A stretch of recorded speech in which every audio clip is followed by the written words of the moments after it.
एक माता, एक पिता और एक परमात्मा, ये तीन जड़ के स्वरूप हैं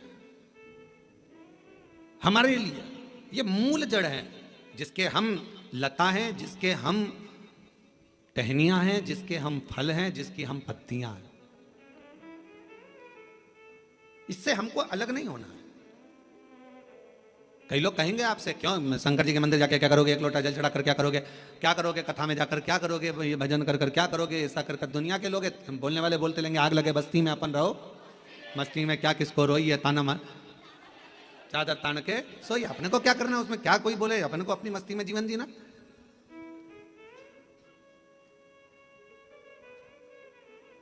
शिव कथा कर रही है, शिलाद नाम के मुनि ने तप किया, साधना करी। और क्यों करी? केवल संतान की प्राप्ति के लिए, क्योंकि शिलाद के यहाँ संतान नहीं थी, शिलाद के यहाँ कोई औलाद नहीं थी, शिलाद मुनि जी के यहाँ कोई औलाद नहीं, संतान नहीं। जब संतान का सुख नहीं होता तो व्यक्ति ना जाने कहां कहां जाता। और ऐसा नहीं केवल संतान के लिए जाता, अगर उसके घर में थोड़ी सी तकलीफ आ गई तो भी वो 10 जगह जाएगा, अगर थोड़ा सा कष्ट आ गया तो भी वो 10 जगह जाएगा, अगर उसको कोई परेशानी आ गई तो भी वो जाएगा। वो जाता रहता है, सब दूर भटकता रहता है, यहाँ वहाँ जहाँ तहाँ सब दूर जाएगा। पर शिव महापुराण की कथा कहती है, जब दुनिया में सारे रास्ते बंद हो जाएं, सारी दुनिया में तुम धक्के खाकर आ जाओ, सब जगह से होकर आ जाओ, और आखिरी तक भी अगर तुम्हारा कार्य ना हो, तब एक बार मेरे शंकर के मंदिर में एक लोटा जल चढ़ाना प्रारंभ कर दो, आपके मार्ग खुलना, रास्ते खुलना प्रारंभ हो जाए। बोल बम का नारा है, फिर मार्ग खुलना प्रारंभ, रास्ते खुलना प्रारंभ। एक लोटा जल हमारा जो हम शिव को चढ़ाते हैं वो हमारा कल बदल देता है, हमारा मार्ग सुलभ कर देता है।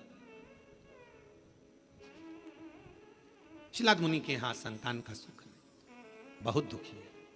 और फिर निवेदन करें, भगवान से प्रार्थना करा करो, भगवान औलाद देना मना नहीं, पर संस्कारवान देना।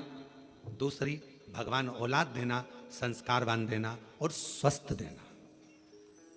एक माँ की दशा क्या होती है, बच्चे को जन्म देने के बाद उस माँ से पूछा जाए, जिस माता की औलाद में अगर थोड़ा सा भी कोई तकलीफ आती है तो माँ का कलेजा हिल जाता है। जितना माँ रोती है शायद दुनिया में कोई ना रोता हो। माँ माँ। भोले बाबा, मेरे शंभू, मेरे त्रिकालदर्शी, मेरे कैलाशी अविनाशी, अगर मुझे औलाद देना तो 2 बातों का स्मरण रखना। एक, उसको स्वस्थ देना, अच्छी उम्र देना, और दूसरा उसमें संस्कार। और कैसे संस्कारों? शिव महापुराण की कथा कहती है, अगर माता पिता सत्संग में डूबे हैं, माता पिता संकीर्तन में डूबे हैं, माता पिता शिव भक्ति में डूबे हैं, माता पिता यदि भगवत स्मरण में डूबे हैं, तो ऐसी कृपा करना कि हमारी औलाद भी भगवान शिव की आराधना करे, भगवान का भजन करे, सत्संग करे, कीर्तन करे, नाम जाप करे, स्मरण करे। हाँ, हमें दुनिया को दिखाने के लिए नहीं, अपनी अलमस्ती के लिए, अपने आनंद के लिए, अपनी आत्म शांति के लिए, अपने चिदानंद के लिए, अपने मन के लिए करे। अभी आप कथा किसके लिए सुन रहे हो? तो कहा, कोई माता बैठी होगी अपने बेटे के लिए कथा सुन रही होगी, कोई अपने पति के लिए सुन रही होगी, कोई अपने पत्नी के लिए सुन रहा होगा, कोई अपने रिश्तेदार के लिए सुन रहा होगा, कोई के यहाँ धन की कमी होगी, कोई वैभव की कमी होगी, कोई संपदा की कमी होगी, कोई संतान की कमी होगी, और कोई ऐसा भी होगा जिसको मन में होगा अपने कोरबा में कथा चल रही है, बस कथा हो रही है, कुछ भी हो जाए, एक दिन, एक क्षण, एक पल बस दर्शन हो जाए, कथा तो अपनी जगह पर है, पर कैसे ना कैसे परमात्मा की अविरल भक्ति प्राप्त हो जाए। और वो टीवी के माध्यम से भी अगर आपको हो रही है, हम तो कोरबा वासियों को कहेंगे, ये आपके भाग्य हैं जो कथा कोरबा से ही ऑनलाइन हो रही है, तो अपने घरों में रहकर टीवी के सामने भी बैठकर अगर कथा सुन रहे हो तो उसका एक आनंद है।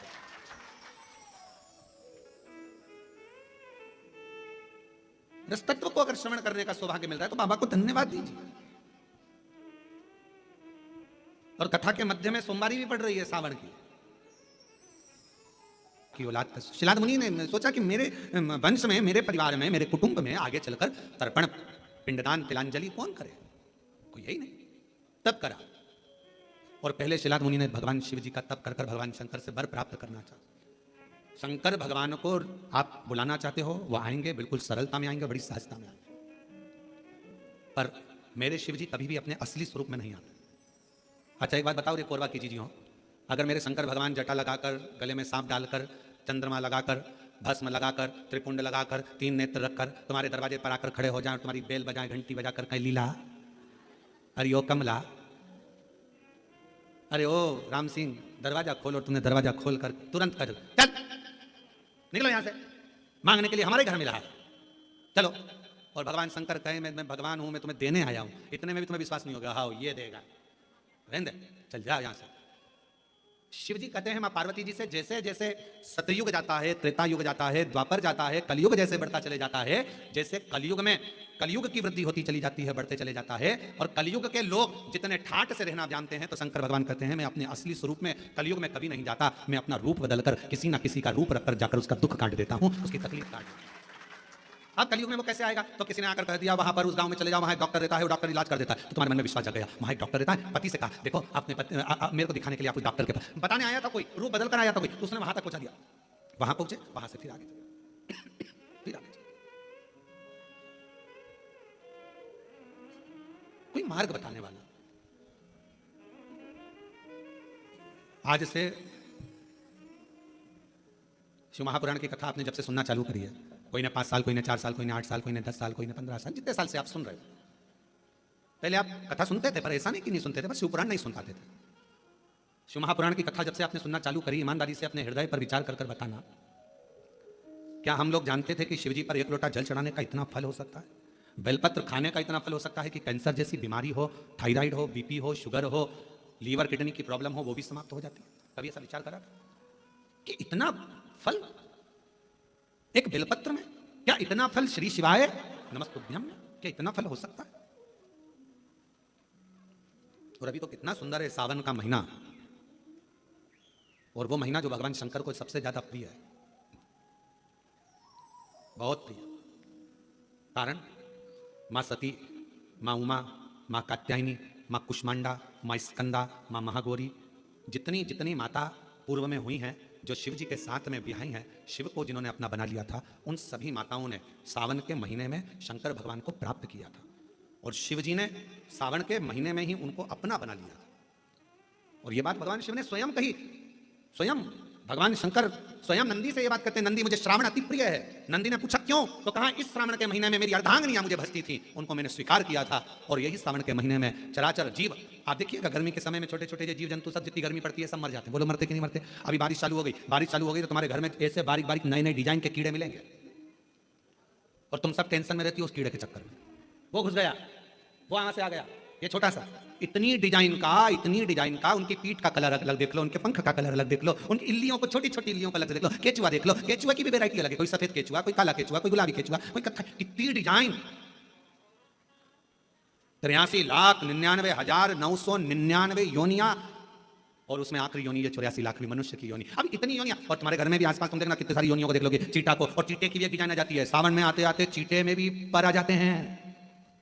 अब तुमने देखा कि नहीं देखा, हमको नहीं मालूम भैया, देखा तुम लोगों ने? और जितने आस्था चैनल पर सुन रहा है, सावन में चीटे में भी पर आ जाती है, मक्खियों की डिजाइन बदल जाती है। जिस मक्खी को एक बार भगाओगे भग जाती थी, सावन में इतनी अड़िली हो जाती है कि आके मुंह पे बैठेगी, नाक पे उसको भगा के भाग। मक्खियां भी इतनी अड़िली हो जाती है कि वो हटती नहीं है। क्यों? इतनी अकड़ कहां से मक्खी में आ गई, चीटे में पर कहां से आ गए, और इतना ठाट इन कीड़ों में कहां से आ गया कि हर किसी के घर में घुस जाते हैं। तो शिव महापुराण की कथा कहती है चराचर अचर जीव जंतु पशु पक्षी सबको मालूम है सावन का महीना चल रहा है, हमारे बाबा का महीना चल रहा है, जो करुणा करने वाले, ये उनको भी ज्ञान, उसको पशुपति नाथ कहते हैं, उसको भी मालूम।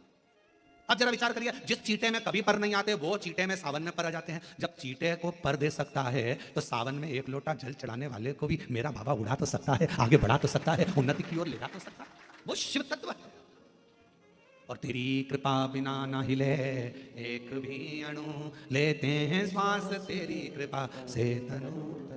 बखान क्या करूं मैं रागों के ढेर का, चपटी भभूत में खजाना कुबेर का।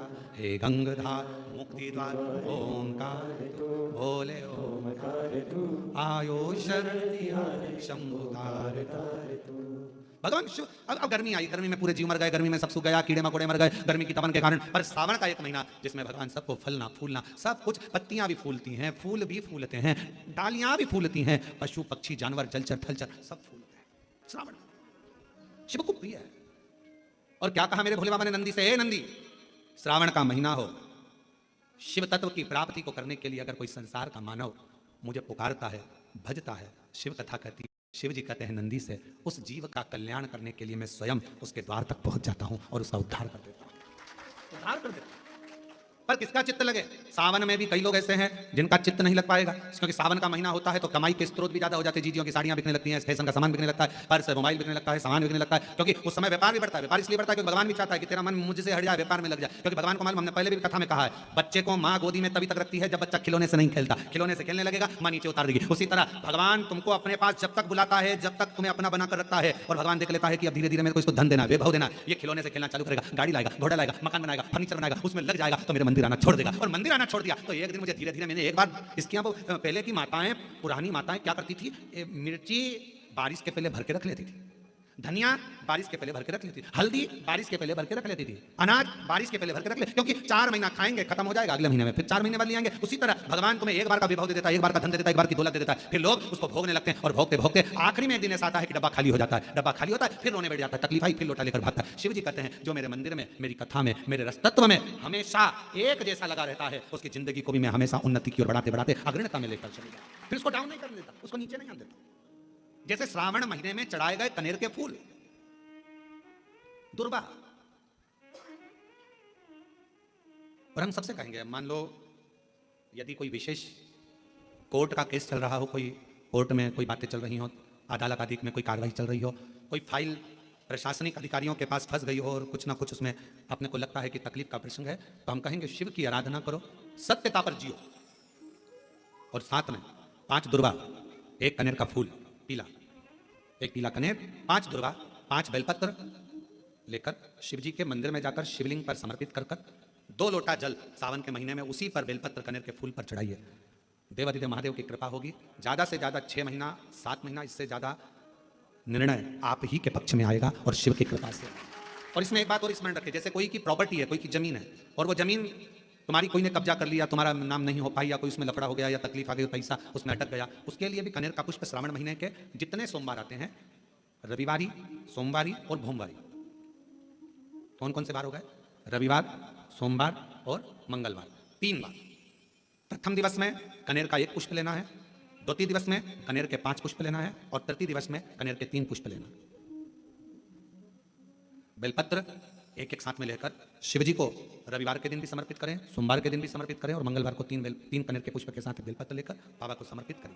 कितना भी अटकी हुई प्रॉपर्टी होगी, कह दिया उसने मैं तेरे नाम प्लाट नहीं कराऊंगा, और पैसा लेकर बैठ गया, या पैसा नहीं दे रहा है, या किसी भी रूप में भटका हुआ है, अगर सावन के 4 सोमवार पढ़े या 5 सोमवार पढ़े, आपने ये प्रत्येक सावन के सोमवार के पहले, फिर से बोलो कौन सा बार, रविवार, सोमवार और मंगलवार, ये 3 बार का क्रम अगर प्रत्येक सोमवार के पहले और बाद में कर लिया, तो आपको उसे प्रॉपर्टी उस व्यक्ति को तुम्हें देना ही पड़ेगी, छोड़ना ही पड़ेगी।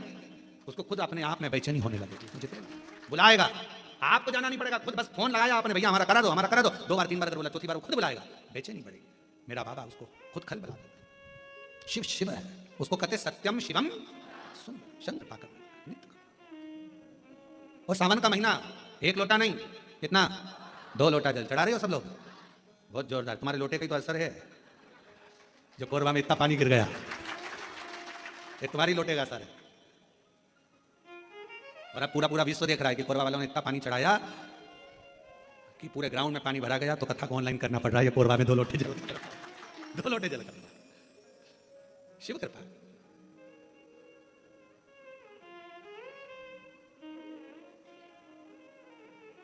पर जितने लोग कोरबा में जो कथा सुन रहे होंगे ना टीवी पे, ऑनलाइन, वो सब सिर पे पल्लू ले लेके आपस में बात तो कर रही होंगी, कौन कौन बैठा है, कौन कौन बैठा, सबके चिंतन में फंसा। कल हम जब सीहोर से आ रहे थे तो बहुत सारे यहाँ के बहुत सारे मिनिस्टर आदि के भी, बहुत सारे गुरु पूर्णिमा पे फोन, सब आदि सभी प्रदेशों के आते हैं कि गुरु पूर्णिमा की बधाई के लिए। यहाँ से भी पहुंचे तो कहा गुरु जी कोरबा आ रहा है, हमने कहा बिल्कुल आइएगा। हमने कहा इतना, एक तो हॉल छोटा, ऑनलाइन कथा, और मालूम पड़े और तुम ही आ जाओ तो मालूम पड़े व्यवस्था और गड़बड़ा जाए। कहा भजन करो, प्रणाम, शिव तत्व को धारण करो जितना कर सके, और तेरी कृपा का क्या है भरोसा, कब किस पर हो जाए, जरा से हम पर कर दो, जरा से हम पर कर दो, तेरी कृपा का क्या है भरोसा, कब किस पर हो जाए, जरा से हम पर कर दो, जरा से हम पर कर दो, जिस पर भी हो गई तेरी कृपा करुणा, वो भव पार हुआ, भव पार हुआ, जिस पर भी हो गई तेरी कृपा करुणा वो भव पार हुआ, भव पार हुआ। पापी हो चाहे जितना उसका भी बाबा उद्धार हुआ, उद्धार हुआ। पापी हो चाहे जितना उसका भी बाबा उद्धार हुआ, उद्धार हुआ। गिद्ध अजामिल गड़िका जैसे तेरे मन को जरा सी हम पर कर दो, ओ जरा सी हम पर कर दो। तेरी कृपा का क्या है भरोसा, कब किस पर हो जाए जरा सी हम पर कर दो। तो शिव पुराण कर रही है, शिलाद मुनि ने तप करा, तप कर कर भगवान शिव को पाना चाहा, पर शंकर भगवान अपने असली स्वरूप में नहीं गए, रूप बदल कर गए। और परीक्षा लेने के लिए मेरा शंकर आता, परीक्षा शिवजी बहुत लेते हैं, बहुत। शर्मा जी ध्यान रखना, शिवजी परीक्षा बहुत लेते हैं, और इतनी परीक्षा लेते हैं कि व्यक्ति को अंदर से झंझोड़ देते हैं, अंदर से।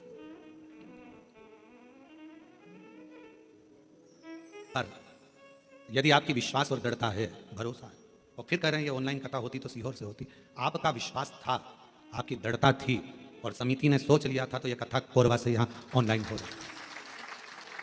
रही। और सारे कोरबा वासियों से निवेदन है कि अपने घर में रहकर इस कथा को इस भाव से सुनो। टीवी चालू कर कर, टीवी की आवाज वॉल्यूम को तेज कर कर, दुकानों पर मोबाइल रखकर एक एक कोरबा वासियों को यह कथा ऐसी सुनना चाहिए कि हम पंडाल में बैठकर कथा सुन रहे हैं और अपने घर पर, घर को पंडाल बनाकर शिव तत्व को सावन के महीने में इस पवित्र कथा का लाभ ले रहे हैं। ये भाव से सुनो।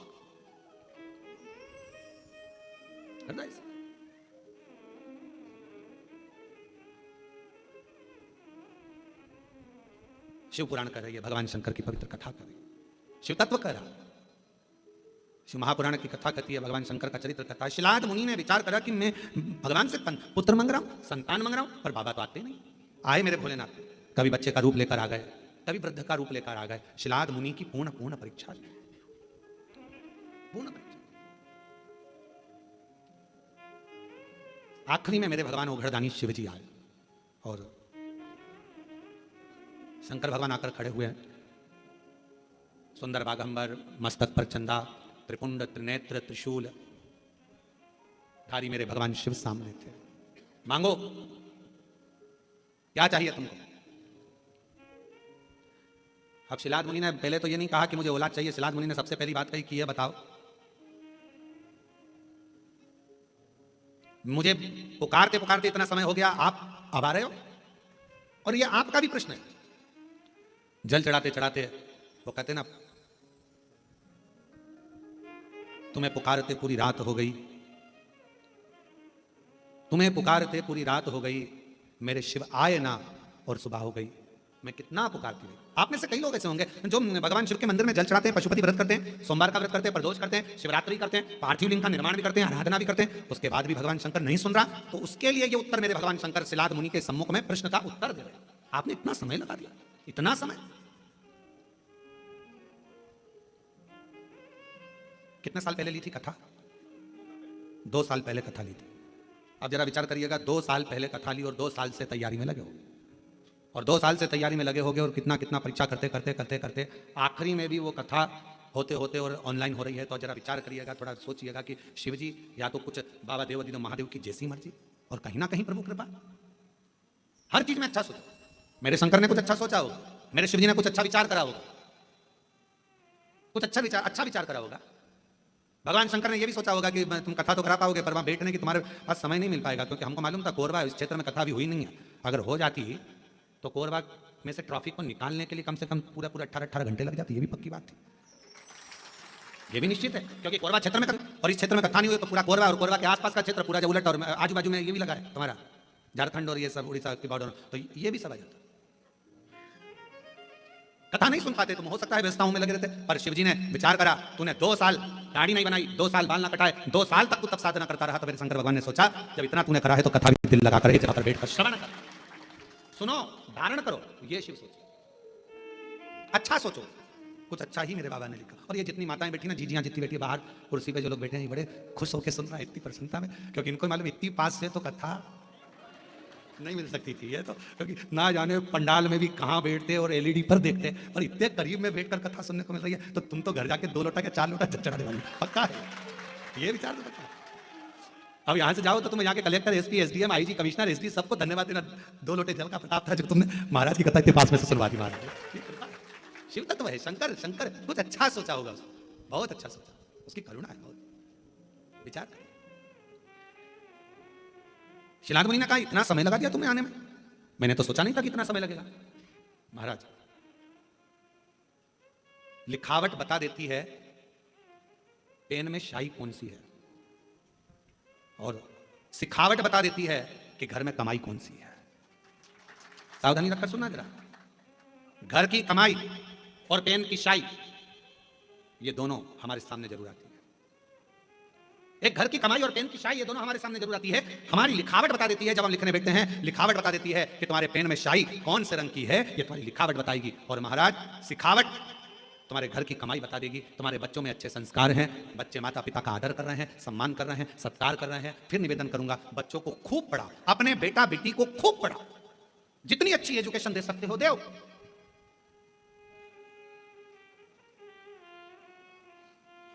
खूब पढ़ाओ। पर बच्चों को पढ़ाने के साथ में संस्कारों में भी ढालो।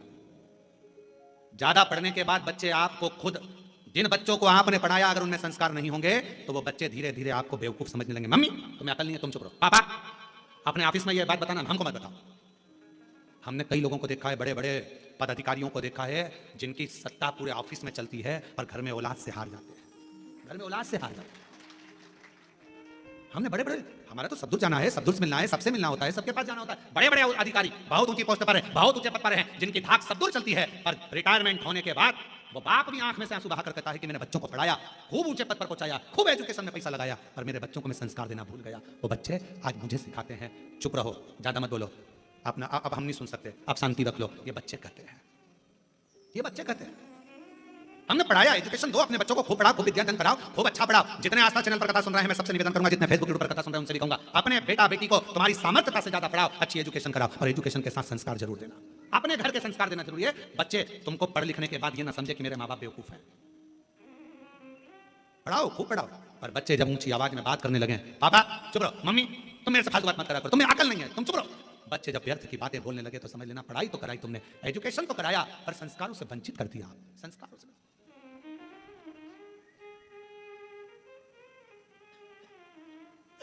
इसलिए यह व्यासपीठ हमेशा कहती आई है और आज फिर कहती है, अपने बच्चों की पढ़ाई में तुम जो खर्च कर रहे हो, ऐसा ही खर्चा एक अपने आस पास मोहल्ले में, कॉलोनी में, सोसाइटी में, समाज में, अपने रिश्तेदारों में, नातेदारों में, या अपने आसपास में कोई भी समाज का व्यक्ति हो और उसके बच्चे को अगर पढ़ने का शौक हो, विद्या अध्ययन का शौक हो, वो पढ़ना चाहता हो, तो निवेदन है उसकी एजुकेशन का खर्चा आप उठाओ। जब उस बच्चे को पढ़ाओगे, एक अपने बच्चे को पढ़ाओगे और एक दूसरे के बच्चे को जिसको पढ़ने का शौक है, पैसा नहीं है, पढ़ना चाहता है, उसकी एजुकेशन का जब आप खर्चा उठाओगे, जब आपके बच्चा भी बड़ा होगा और वो जिसको पढ़ाया वो भी बड़ा होगा, दोनों में अंतर समझ में आएगा। जिसको तुमने पढ़ा दिया, लिखा दिया, अगर वो ऊंचे पद पर पहुंच गया तो तुम्हारे एहसान को मरते दम तक नहीं भूलेगा, मरते दम। कि मेरे पास वाले पड़ोसी ने मुझे पढ़ाया था, उसने अच्छी एजुकेशन कराई। इसलिए हमारी विठलेश्वर सेवा समिति, हमारा कुबेरेश्वर धाम आज भी ना जाने कितने बच्चे हैं जिनकी फीस जमा करता है, जिनका पढ़ाता है, उनकी ड्रेस, उनकी किताब, ना जाने कितनों की फीसें जमा कर विठलेश्वर सेवा समिति कॉलेज की, स्कूलों की फीस जमा कर बेटा बेटी को पढ़ा देती। और वो बच्चे जब अच्छे पद पर पहुंचते हैं तो याद करते हैं कि हमने विठलेश्वर सेवा समिति ने हमारा खर्चा उस परिस्थिति में उठाया जब हमारे पास नहीं था। और बाद में वो कहते हैं कि हमें बताओ, हमें समिति के लिए क्या करना है, हमें क्या करना है कुबेरेश्वर धाम के लिए। हम एक ही बात कहते हैं, अपने परिवार को पालो, और साथ में तुम भी ये नियम बना लो कि अपने आसपास में कोई बच्चा पढ़ना चाहता है, एजुकेशन करना चाहता है, उसके पास कुछ नहीं है, तो तुम उस बच्चे को पढ़ाओ जैसे समिति ने तुमको पढ़ाया है, वैसे तुम भी पढ़ाओ। अग्रणता दीजिए। शिक्षा से बड़ा कोई दान नहीं दुनिया में, शिक्षा से बड़ा कोई दान नहीं। पढ़ाओ, अच्छी एजुकेशन करो, पर एक विश्वास के साथ, एक भरोसे के साथ।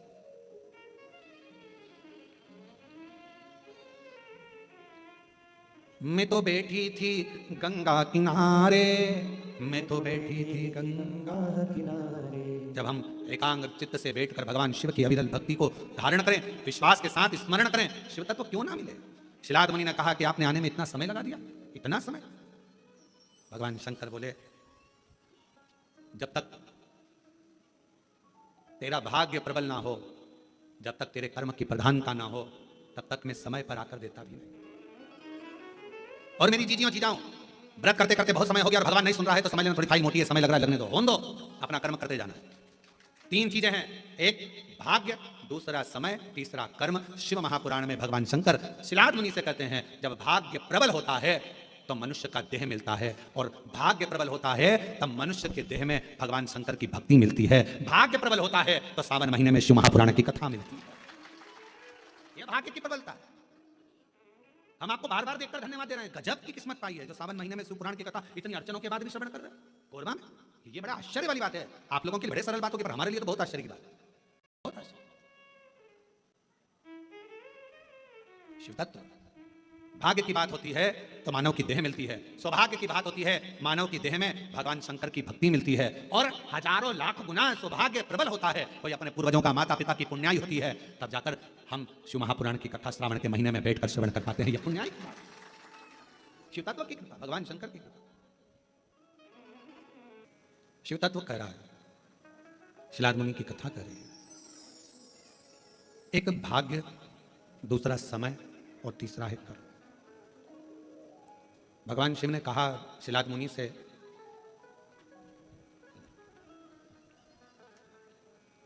हो सकता है कि तुम्हें कुछ प्राप्त करने में से ज्यादा लगा हो, पर यह निश्चित है समय ज्यादा लगने पर भी यदि कुछ अच्छा मिल रहा है तो शिव की कृपा से वो अटल रहने वाला, हमेशा रहने वाला मिल रहा है, वो हमेशा रहने वाला।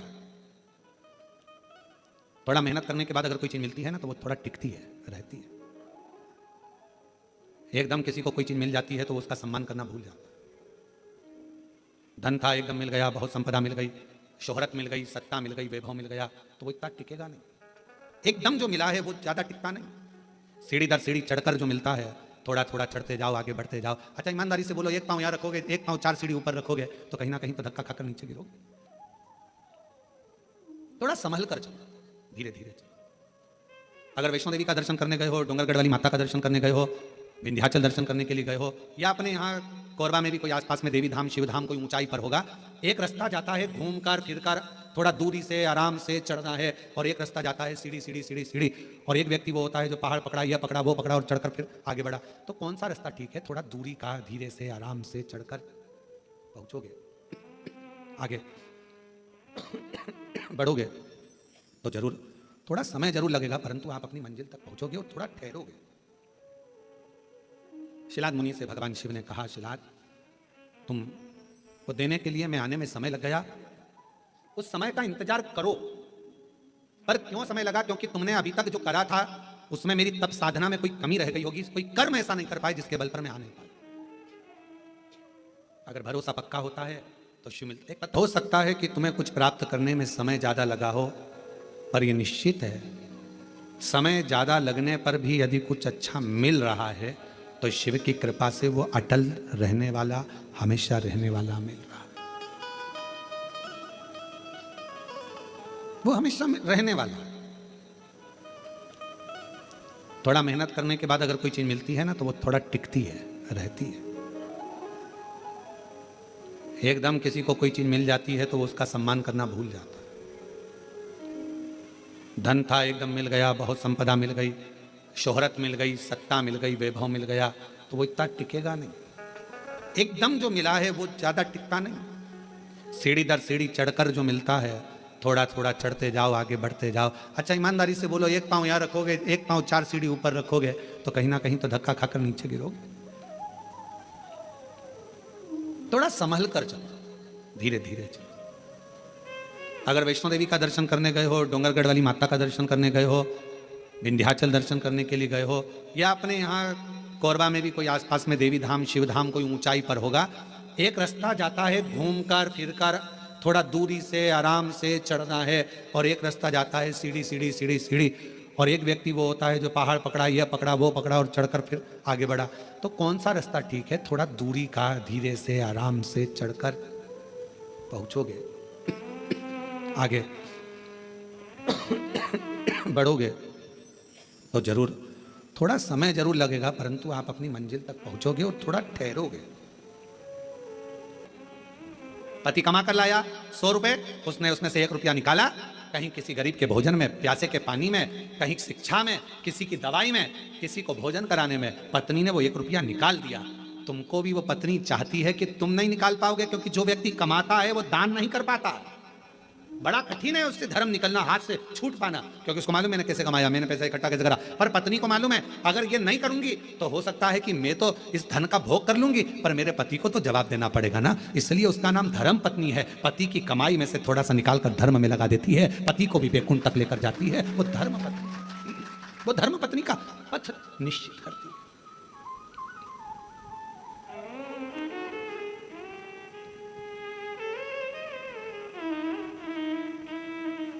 सलाह देती है अच्छी। कई कई लोग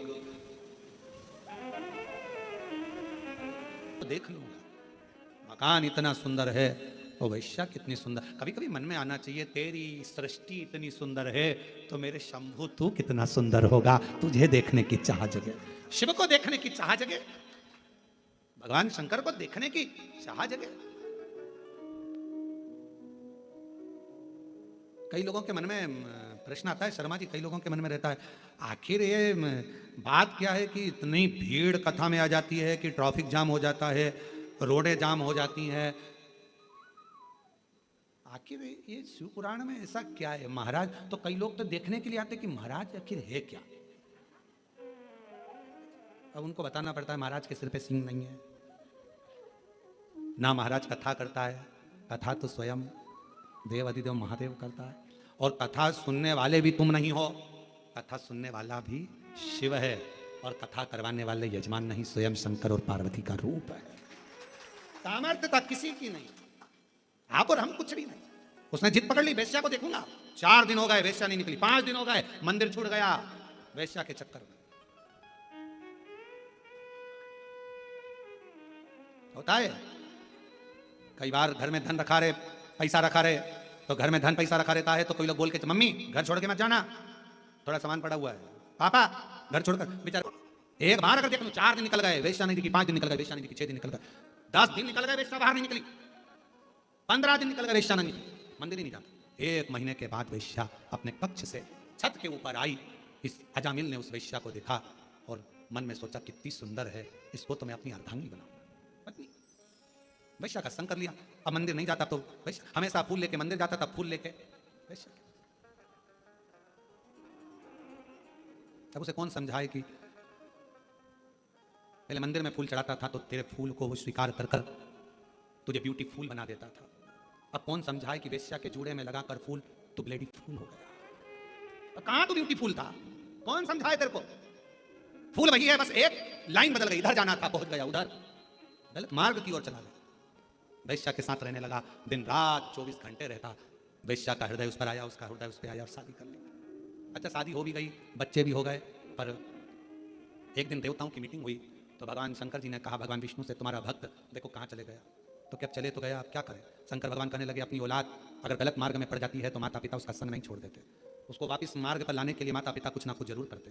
तो हम क्या करें, शंकर भगवान इसके घर में 4थे नंबर का लड़का होगा, गर्भ में बच्चा है, चलो अपन उसके दरवाजे पर चलते हैं। भगवान संत का रूप रखकर अजामिल के दरवाजे पर आ गए, दरवाजा बजाया, ब्राह्मण देवता दरवाजा खोलो। अजामिल ने दरवाजा खोला, कहा मैं ब्राह्मण तो हूं पर मैंने वेश्या से शादी करी है इसलिए लोग मेरे घर में नहीं आते, ब्राह्मण संत मेरे यहाँ नहीं आते। तुम क्या चाहते हो? हमें भोजन करना है, भूख लगी है, तुम्हारे गांव में कोई ब्राह्मण का घर नहीं है, भोजन तुम्हारे यहीं करेंगे। मेरी पत्नी वेश्या है, कोई बात नहीं, तेरे से शादी कर वो भी ब्राह्मणी हो गई, तू तो भोजन बनवा, मुझे भोजन करना। अजामिल कहने लगे भोजन तो करा दूंगा, मना नहीं है, पर दक्षिणा नहीं दूंगा 1 रुपया भी।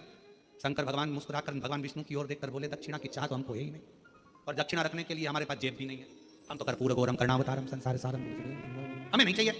फिर सोच लो दक्षिणा नहीं दूंगा, हाँ मत देना, चल भोजन करा। अजामिल ने अंदर पत्नी को आवाज लगाई भोजन बनाओ, ब्राह्मण संत आए भोजन करेंगे। संत भोजन करे, जैसे भोजन कर लिया, भोजन करते से उठ के पेट पे हाथ करके शंकर भगवान बोले अब दक्षिणा दो। इतने में अजामिल बोले मैंने पहले किया था, मैं दक्षिणा नहीं दूंगा। शंकर भगवान मन में संत के वेश में बोले भैया दक्षिणा बिना तो भोजन लगेगा नहीं, भोजन हम बिना दक्षिणा के तो जाएंगे ही नहीं, क्या दक्षिणा चाहिए? शंकर भगवान मुस्कुरा कर बोले तेरी पत्नी के गर्भ में बच्चा है, दक्षिणा में बस हमें इतना सा चाहिए कि बच्चा जन्म लेना, इसका तू नाम जो रखेगा नाम नारायण रख देना, और कुछ भी दक्षिणा में नहीं चाहिए, केवल नाम नारायण रख दे और कुछ नहीं चाहिए। अजामिल हंसकर बोला इतनी सी दक्षिणा ठीक है, नाम रखता कुछ भी रखता, नारायण रख दो, नारायण नाम रख दिया। देखो भगवान को बदलना होता है तो कैसे बदलता, नारायण नाम रख दिया, नारायण बड़े हो गए, समय आ गया बड़े, और जब नारायण बड़े हो गए समय आया, अजामिल बूढ़ा हो गया, यम के दूत दिखने लगे, अंतिम अवस्था आ गई। जैसे ही पुकारा बेटा नारायण तो नहीं आया, पर वो विष्णु भगवान नारायण जरूर आ गए और उसका उद्धार कर चले, उद्धार कर। भगवान अगर कृपा करता है तो कैसे? हमारे पूर्व का प्रारब्ध, हमारे पूर्व का कर्म हमको परमात्मा के करीब में लेकर जाता है। याद रखना, ईश्वर का संग मिल रहा है, कथा मिल रही है, मंदिर जा रहे हो, मंदिर में एक लोटा जल चढ़ा रहे हो, समझ लेना हमारे पूर्व का कर्म अच्छा था, भगवान के करीब में पहुंच गए। धन, सत्ता, सिंहासन, मकान, दुकान, प्रॉपर्टी, प्लाट, सब कुछ ये सारा और भी ईश्वर का संग और सत्संग ये पूर्व के प्रारब्ध से ही मिलता है, पूर्व के प्रारब्ध। और कोई पिछले जन्म के अच्छे कर्म मुझे बाबा तेरा साथ मिला, कोई पिछले जन्म के अच्छे कर्म मुझे बाबा तेरा साथ। तो शिलाद मुनि ने कहा, आने में इतनी देरी लगा दी। भगवान शिव कहने लगे, समय, भाग्य और कर्म ये तीनों की श्रेष्ठता होती है तब शिव आते हैं। शंकर भगवान ने शिलाद मुनि को पुत्र होने का वर दे दिया, बेटा होने का वर दिया, और कहा बेटा भी होगा तो मेरी सेवा करेगा, मेरे लिए जन्म लेगा, मेरा ही अंश होगा। शिलाद मुनि के यहाँ जो पुत्र ने जन्म लिया उसी का नाम नंदीश्वर हुआ, वही नंदी। श्रावण मास की यह पवित्र शिव महापुराण की कथा कर रही है। हमारे पूर्व का प्रारब्ध हमें भगवान के करीब में लेकर आता है। जैसे शिव महापुराण की कथा में देवराज नाम के ब्राह्मण का चरित्र आता है। देवराज नाम का ब्राह्मण चोरी करता, धन एकत्रित करता और चोरी का धन लेकर आखिरी में जब अंतिम समय आया तो वो चोरी का धन लेकर शिवालय तक पहुंच गया। क्यों? क्योंकि देवराज नाम के ब्राह्मण की जो मां थी, देवराज नाम के ब्राह्मण की जो माता थी वो शिव की उपासक थी, शिव की उपासक थी। शंकर की आराधना करती, शिव जी का प्रसाद लाती, प्रसाद लाकर देवराज को देती। प्रसाद की मूलता शंकर भगवान पर चढ़े हुए जल की मूलता, शंकर भगवान पर चढ़ी बेलपत्र की मूलता, शंकर भगवान को लगाए गए भोग प्रसाद की मूलता बहुत होती है महाराज। हमने कई बार देखा है कथाओं में, जब किसी का पत्र पढ़ते हैं और वो बेलपत्र लेकर जाता है ना, तो कई माताएं भाई उसका हाथ में जो बेलपत्र रहता है उसका भी प्रणाम करती हैं कि ये शंकर का प्रसाद जा रहा है। लोग उसको देखने के लिए तरसते हैं, दर्शन के लिए, प्रसाद उसका भी स्पर्श कर लेते, उसका भी स्पर्श। देवराज नाम का ब्राह्मण, उस देवराज नाम के ब्राह्मण का कोई पूर्व का प्रारब्ध जो उसकी माता, और आपसे भी निवेदन है, जैसे देवराज की माता रोज मंदिर जाती है, थोड़ा सा जल लाती है, छींटती है आंगन में, अपने भवन में थोड़ा सा जल लाकर सब बच्चों को देती है। नहीं पीते तो उनकी पानी, हम तो कहेंगे आपके बच्चे स्कूल जाते हैं, थोड़ा सा पानी आप अगर शिव जी पे चढ़ा हुआ जल लाते हो ना तो उसमें से 2 बूंद जल उसकी बोतल में भी डाल दिया करो। ऐसे नहीं पियेंगे तो ऐसे तो पियेंगे। अपने बच्चों को सत्मार्गी बनाना है, हमें थोड़ा विवेक श्रेष्ठ करना है। एक छोटी सी गोली पेट के दर्द को ठीक कर देती है, एक छोटी सी गोली सिर के दर्द को ठीक कर देती है।